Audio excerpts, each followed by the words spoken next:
Strong and wild, we rise up high. Conquer fears, won't let them reside. Heartbeats pound as we take the dive. Living now feels so alive.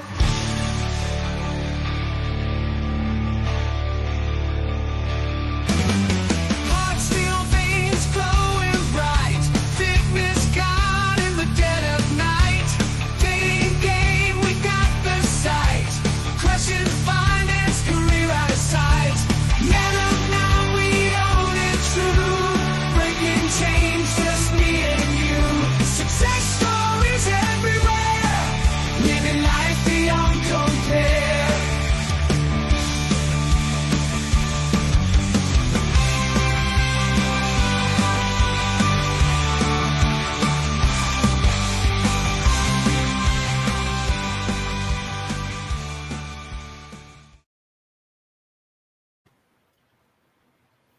It's another week.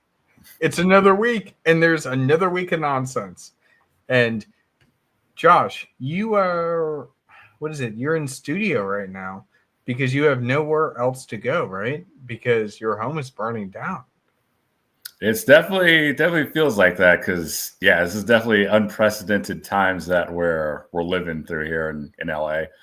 We've definitely had like some pretty severe fires before years past, but nothing necessarily to this scale and magnitude. So it's been really, really interesting just seeing how this all unfolds. And hopefully it looks like right now at the time of this stream that the worst of it is over, but everyone's still on edge, so we're not quite sure just yet. So it's really a very interesting interesting time to be here.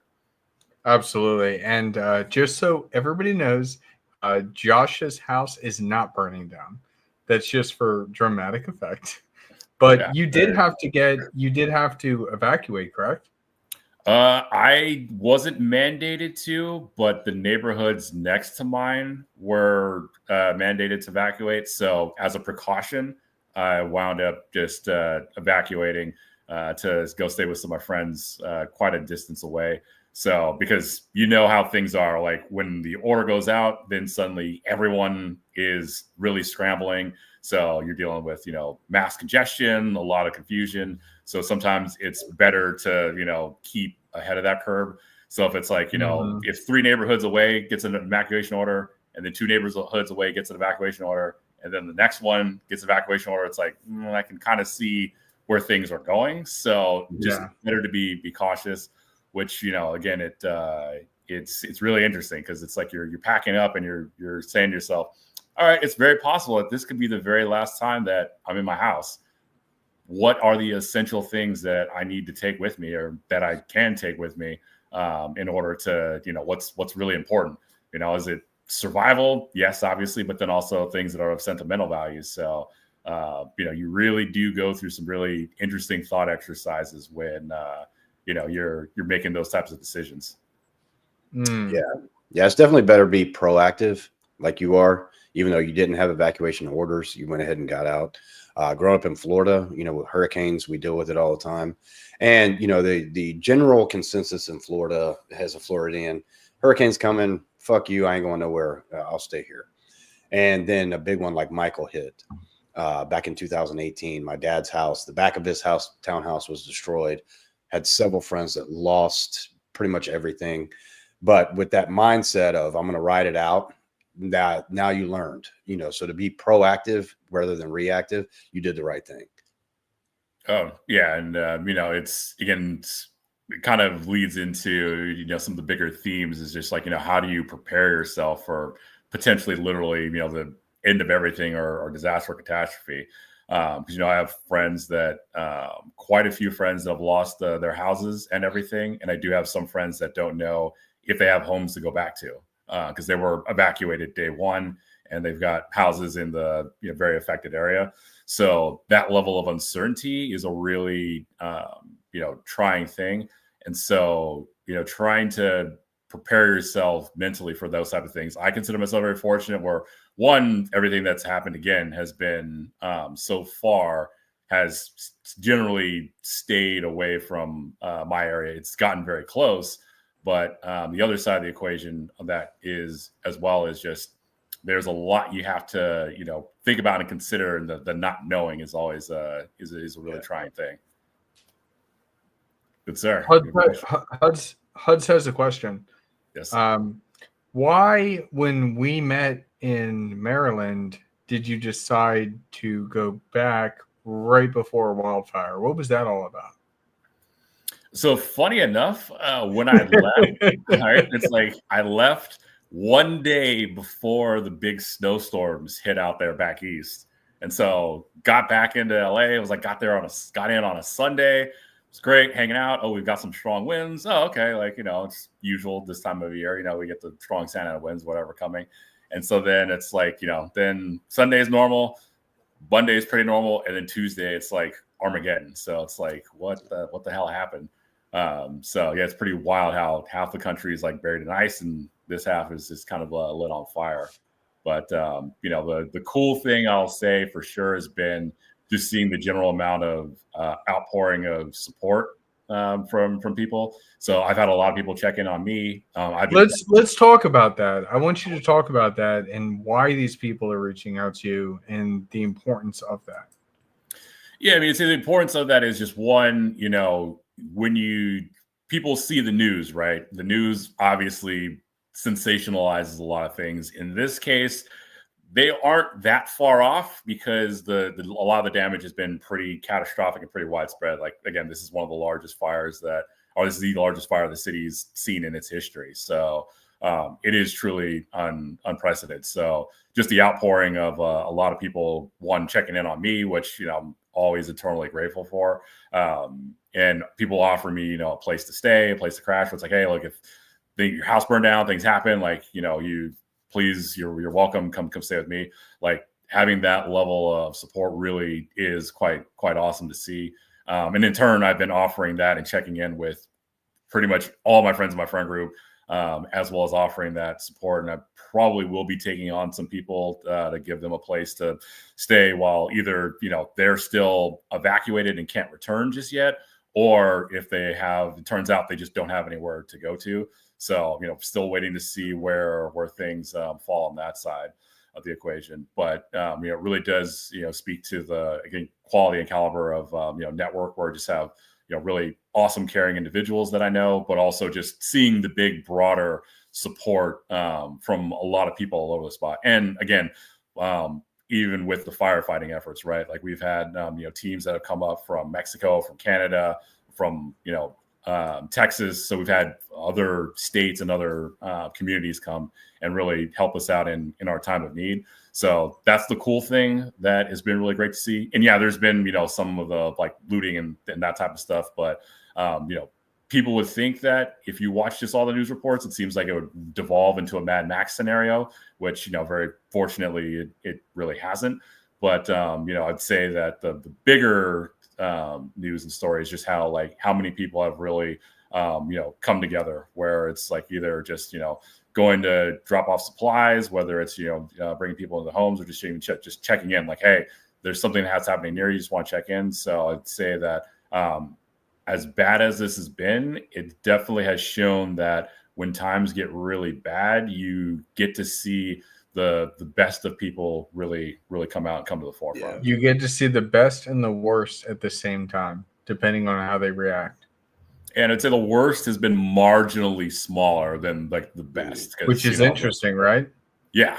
You think if you watched all the news or social media that you just think again everything would devolve into pure Mad Max and it would just be like everyone out for themselves. But in reality, it's been like quite the opposite, where the vast majority of people have just move to Philly, and then maybe you may have a different experience. No, well, I would say that's a beautiful thing, though, that you see people come together in a time of need when they see their neighbor or their countrymen. Like you said, fire crews coming up from Mexico, airplanes coming down from Canada to help out because California dropped the ball on this one. The reservoirs were dry. They've cut their fire department by a third. And then something like this happens and you see that, okay, yeah, the state dropped the ball. The state fucked up. There's no other way to say it. But citizens, as neighbors, as friends, as enemies, it's beautiful to see how people come together just to help other people out. People that don't even know each other. Hey, what can I do for you? Can I give you a ride to this place? It's little things like that that really makes not just the United States, but the humanity and the human species so special. And, we talked about it before the show started. I'm from Panama City Beach, Florida. Hurricanes were a part of life. They were never a big thing until Michael hit back in 2018, which was a Category 5, and it destroyed my hometown. But the way people come together, you don't have power for 3 weeks. You don't have running water for 3 weeks. But the way people come together, fuck FEMA. And I will say that because I'm civil affairs operator in the United States Army Reserve. That is the worst federal organization in this country. But the citizens come together to help each other. And that just shows that people inherently, most people anyways, have a good heart and good intentions.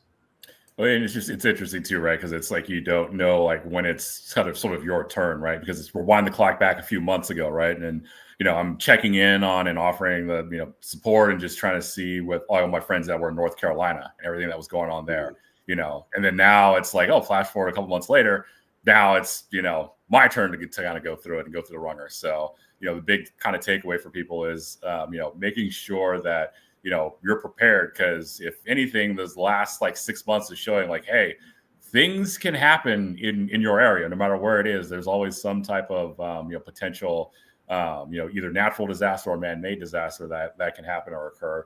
So how do you prepare for it? And again, I had to ask myself some very tough questions where it's like, hey, the neighborhood next to mine is getting an evacuation notice and could likely go up in flames. And again, I'm going to my friend's house just to be a little bit, proactive. But at the same time, the thought is like, I could be packing up and leaving my house for the very last time. So what am I taking? What do I pack up? It really is a very interesting question. And so I want to ask you guys, and I'm going to turn this in an interesting way because I want to be kind of imaginative here. Okay. So I'm going to turn it to you first, Kevin. Let's say something crazy happens, like the LA wildfires. Let's say it's snakes on a plane and you have snakes attacking your place. How are you reacting to that, and why are you reacting that way? And who do you have to support you? Well, one, I've got great neighbors to support, but then you've got to go into the fight or flight. And snakes, I'm not scared of snakes. So if snakes are going to attack me, I've got. All right, they're tarantulas, whatever you're scared of.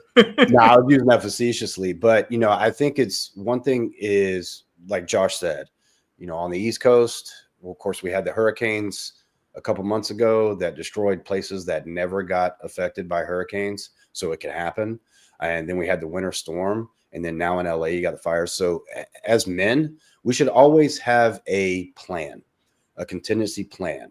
So in the Army, when I was active duty, a lot of the guys had what they call bug out bags. And basically those were like for apocalyptic type imaginary scenarios that had, a little bit of food, a little bit of water, your documents, that kind of stuff. But I think it's very important to keep things like documents, your passport, your titles to your car, your deed to your house, all in a safe place and in a fireproof safe that you can pick up and grab, that you can throw in your trunk along with some clothes, and if you have to get out of there, you have a plan for that. So it doesn't take a lot of planning, and you don't have to get extremely in the weeds with it, but having something that can keep your documents safe, because documents you need, birth certificates, social security cards, all that kind of stuff. Don't just keep those in a junk drawer in 6 different places in your house. Keep those things all together, all safe, and have a plan to take them with you. I'm guilty of this. When I had to go to Canada for my last trip and I was bringing my girlfriend, I couldn't find my passport. And it was sitting next to me the entire time. It just was in between a bunch of these books. I love that advice of being like making sure that like ahead of time you are organizing your stuff. That is such good advice.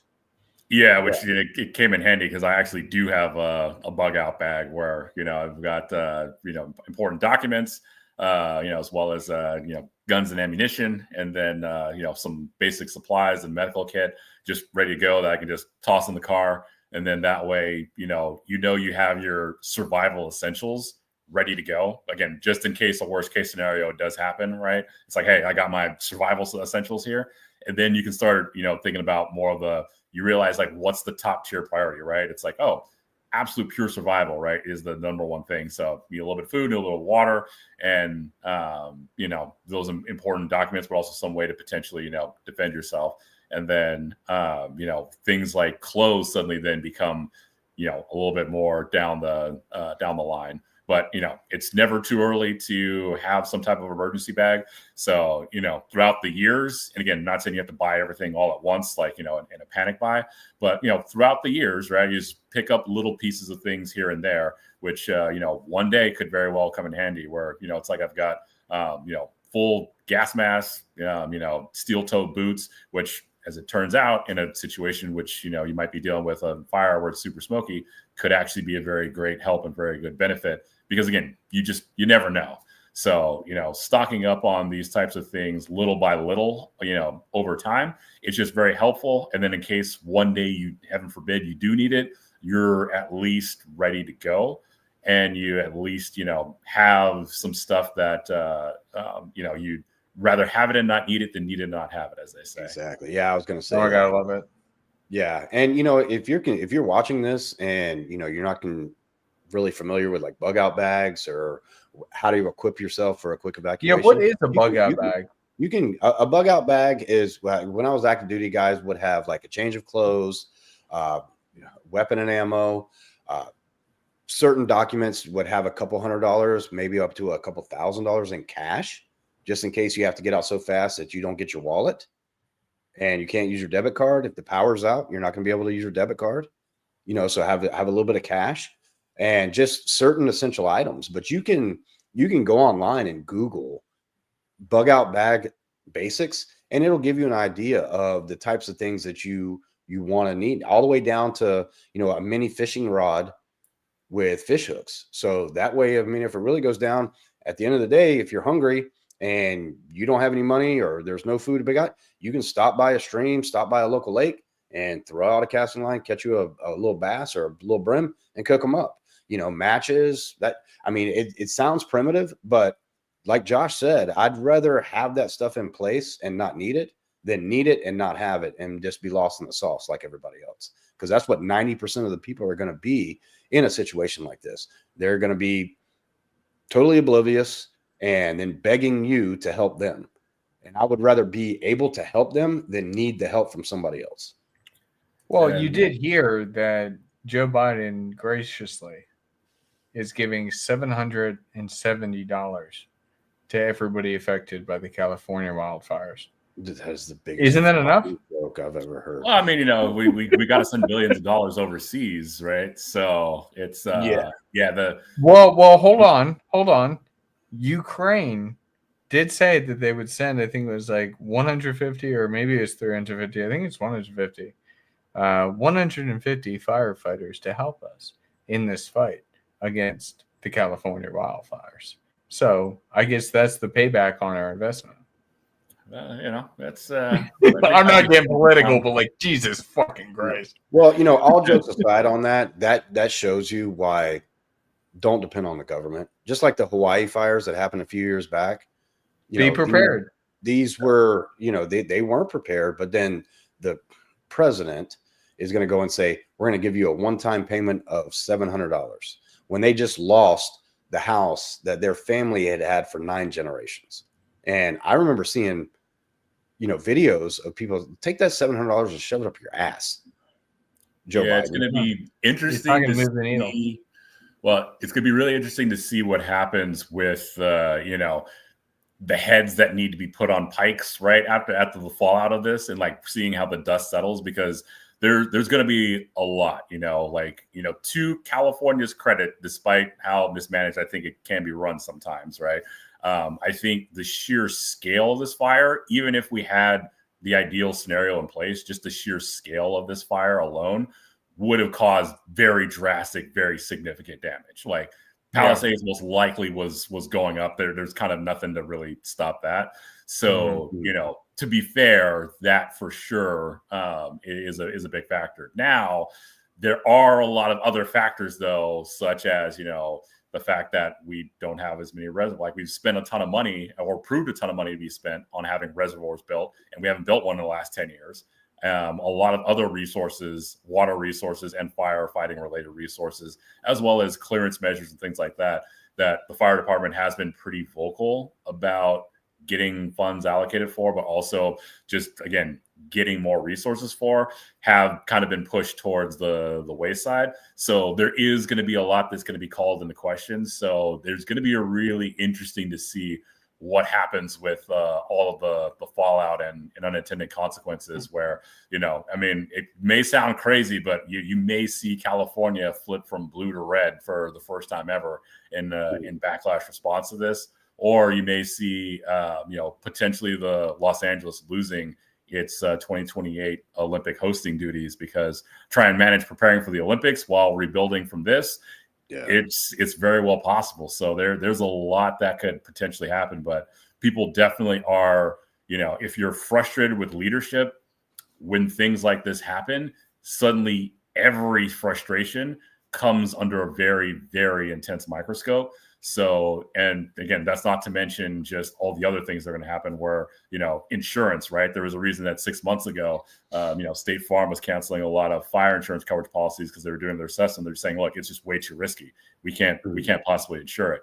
So, there's other insurance providers out there that will insure it, but it is quite expensive. So going forward, will this area now suddenly become prohibitively expensive? Our rent's going to go up now. The fact that there's wait, whoa, stop right there. This place is going to become expensive. You're saying the Palisades was not expensive before? Oh, I was saying prohibitively expensive to insure, right? Yes. I think you're absolutely right on this, because it's interesting, like kind of as we frame the show and like as we wanted to talk about this, when you're dealing with conflict, it's like, okay, how do you prepare? We kind of talked about that, but then how do you navigate it? And I think we kind of talked about that as well. Just having a good network around you and seeing through the bullshit. Pardon my French, I don't know, but that's the truth. And so then how do you thrive? How do you continue to go on? How do you continue to move forward? Because Josh, even though this has severely affected your life, nobody would know that. How do you tackle it that way? Yeah, it's a very good question, and really what it kind of boils down and comes down to is your vision and focus, and really saying like, hey, no matter what, here's exactly where I want to go. And this is also too the bigger part of it just comes down to your support network, right? Because there are going to be times in life where just total disaster is going to happen, right? Complete utter disaster, whether someone passes away, there's a health issue, you lose a ton of money, you lose a job, something like that. Disaster will come and it will happen to you. So that's just a natural part of life. The long enough time span, it happens to all of us in multiple different ways. So that's really where your support network really, really comes into play. So the most important investment that you can make really is going to be in your network and in your support network in particular.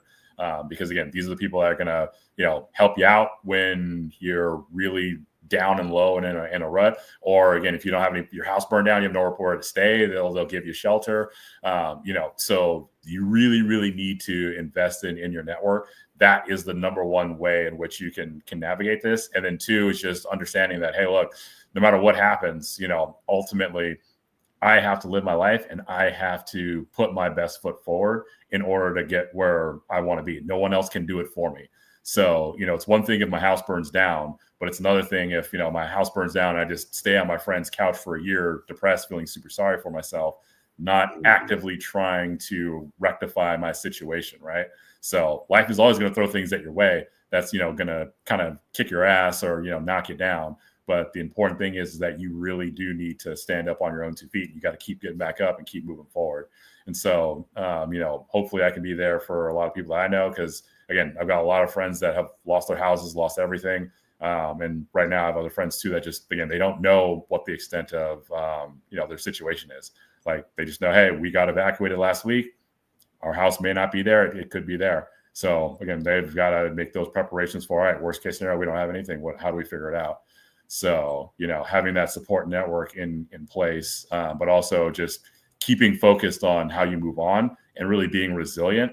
That's what the differentiating factor is. Yeah, resiliency is definitely an important factor, especially us as men have to remember. If you have a family and you have a wife and you have kids, you have to remain strong for them. Even though you might be breaking down on the inside and knowing you lost everything, you still have to have the mental fortitude and the resilience to say, okay, this is an opportunity that I've been given, and this is how I'm going to be the man for my family or just myself. You don't have to have a family. You got to take it as it comes. And like Josh said, you can find a friend to crash on his couch or in a spare bedroom and sulk over it for, a year and a half, or you can use it as an opportunity to build another life, a better life that you had.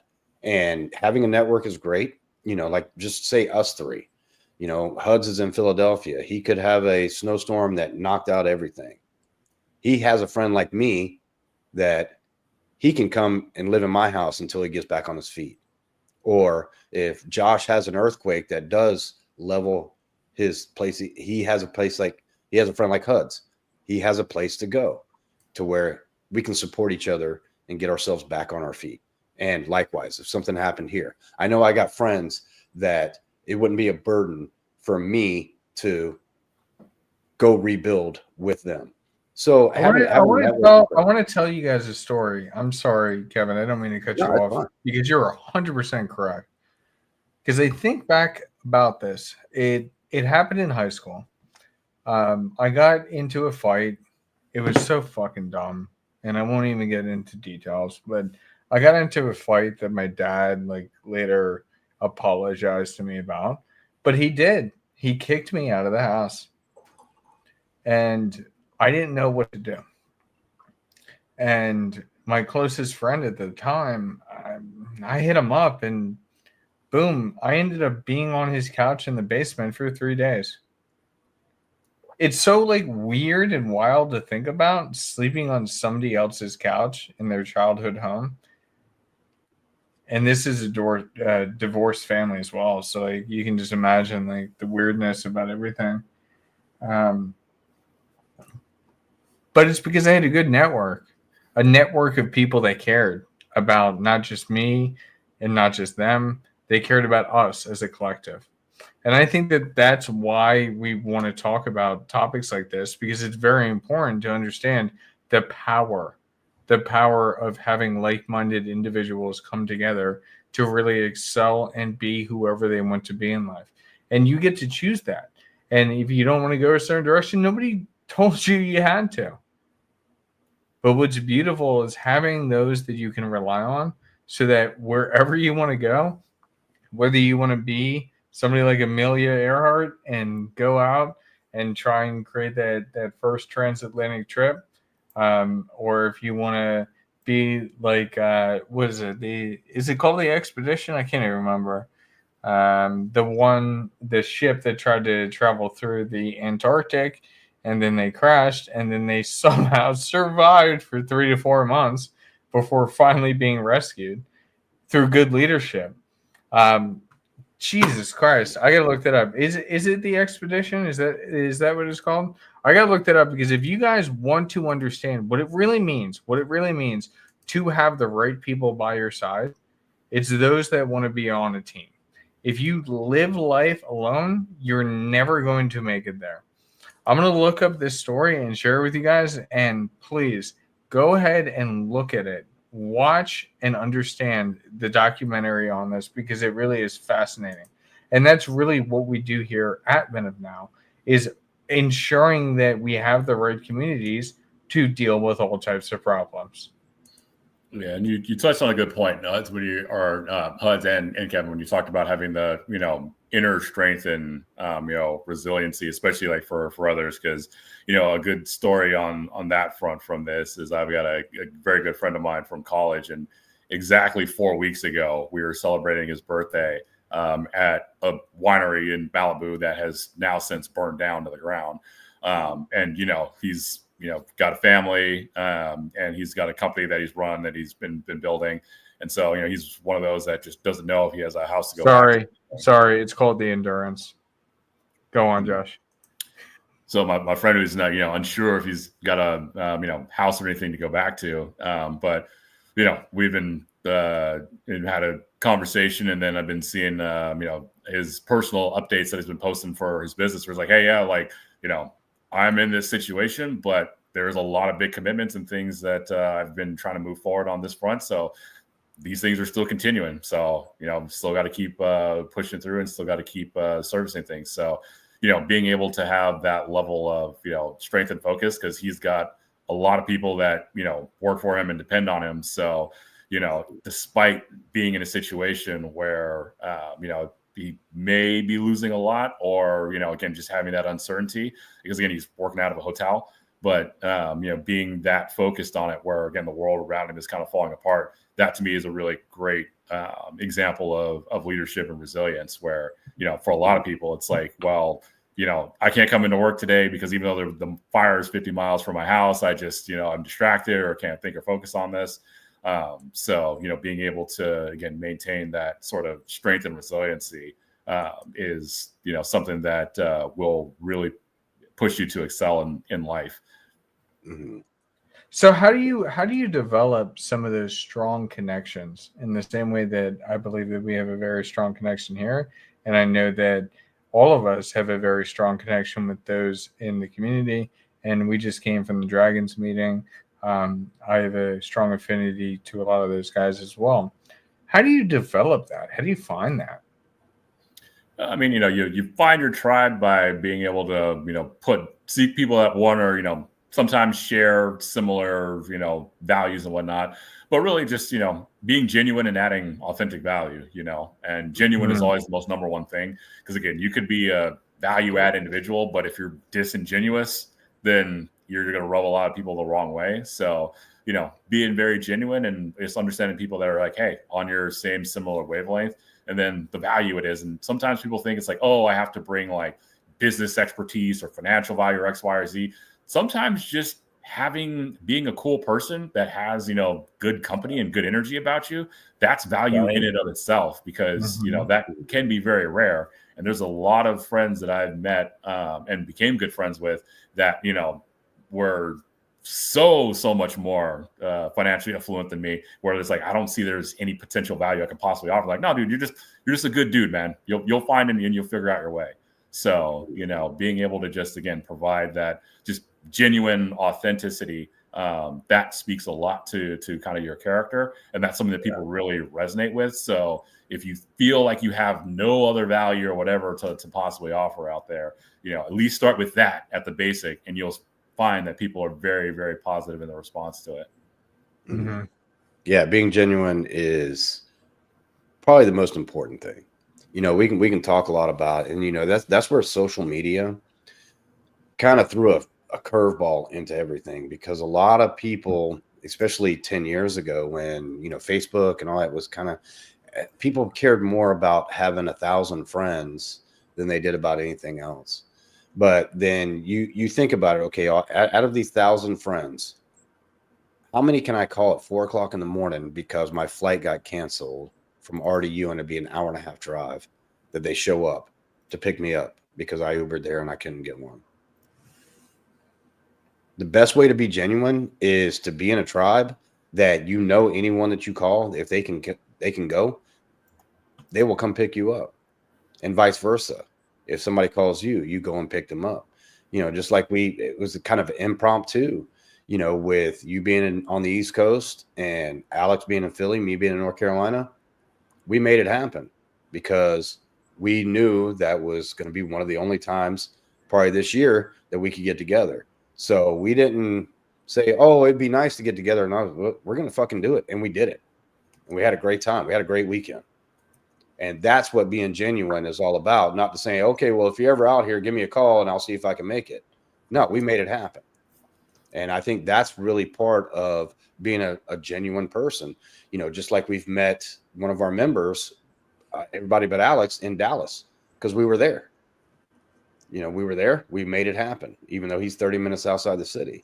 And that's what it's about, being genuine and not just being a friend on Facebook or a follower on Instagram. You know, just say, okay, I'm going to say this, I'm going to say that, but I'm going to do this and I'm going to do that. When we say something, especially in the Men of Now, if we want to make something happen, we make it fucking happen. Yeah, that's a really good point. Show up with a purpose and be authentic. Authenticity, I think, is the success to life.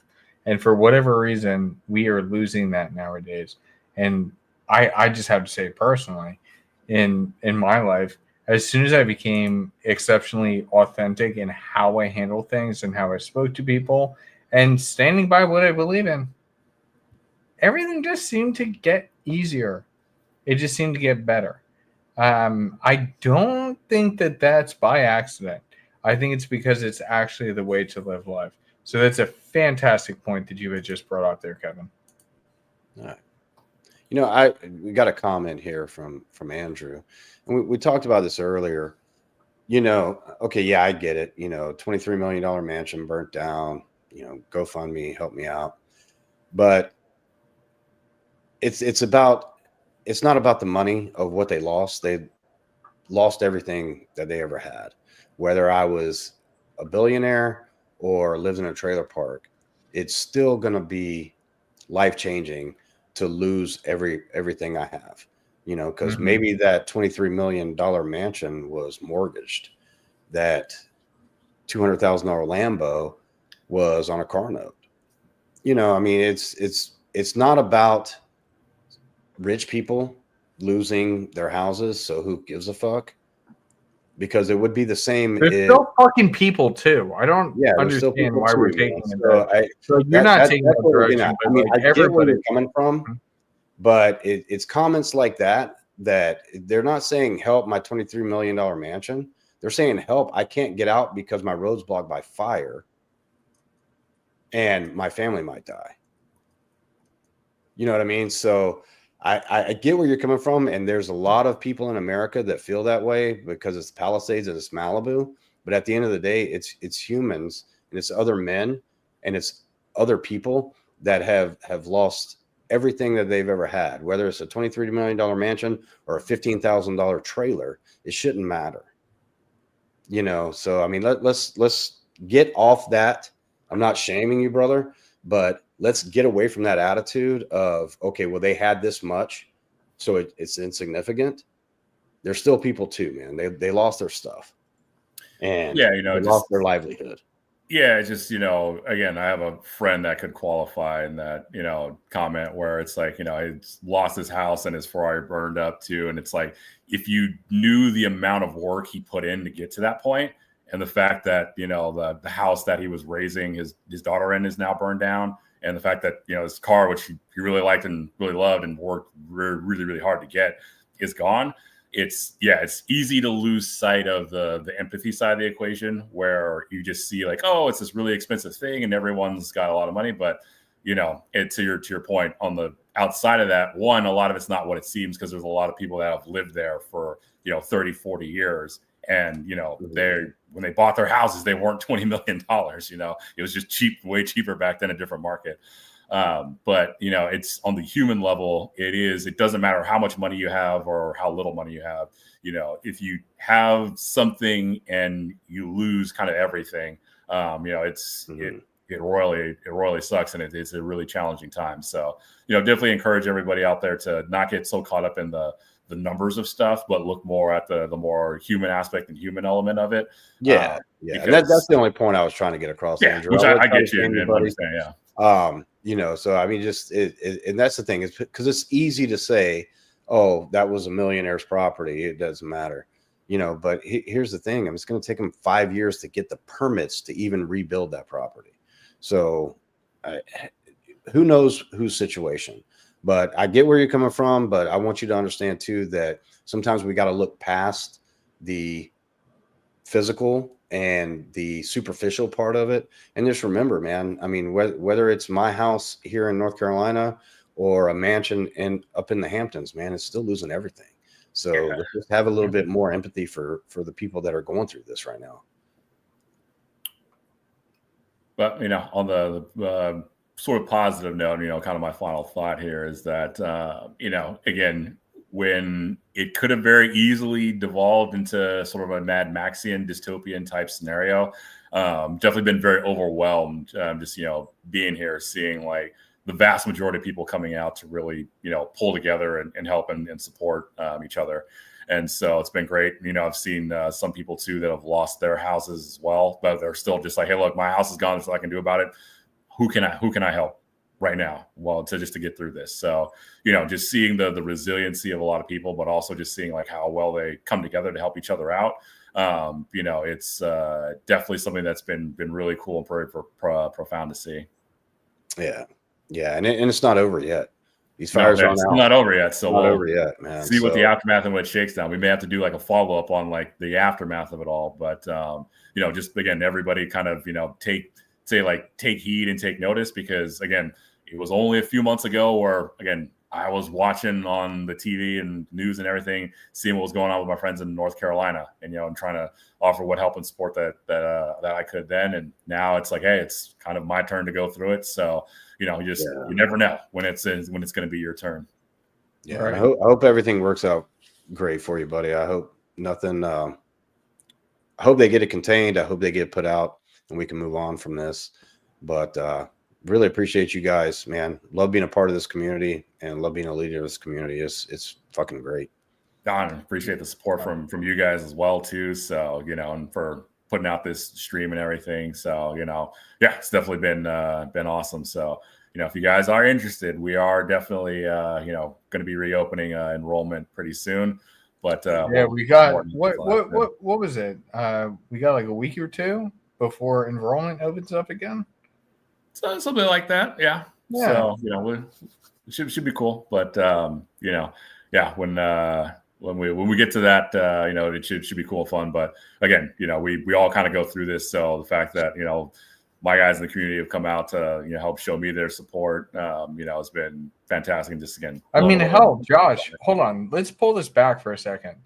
I needed you to float me like $6,000 essentially at one point. I'm going to put that out publicly. I'm going to put that out publicly right now. And you did, and we took care of it. But, have the right people in your corner so that when tragedy hits, boom, it's taken care of. These are the types of people that you should be developing your network around. I agree. 100%. All right, guys. I got to roll. It was a great show. I wish we could continue, but we got to wrap it up. But thanks for everybody that's watching. Thanks for the comments. Always subscribe, help us out, leave in the comments some topics you would like us to discuss. And if you guys have anything, sorry, I didn't mean to cut you off, Kevin. No, but if you guys have any topics you want us to talk about, because right now we're just looking at the world in the nonsense version that it is. So if there's anything very specific that you would like us to talk about and like dissect and break apart, by all means, let us know in the comments below. Make sure, as always, we see you guys watching right now. If you can go ahead and like, subscribe, boom, there's going to be some fantastic content coming forward in this year, this glorious year, the year of the snake. 2025, baby. That's all we can do. If you ever want to connect with us, Thrive in 25. Hit us up on our socials. So love to connect with you. So welcome, Donald. Have a pleasure to have you, bro. Yes, sir. All right, guys. Well, until next time, Next week's going to be interesting. And peace out.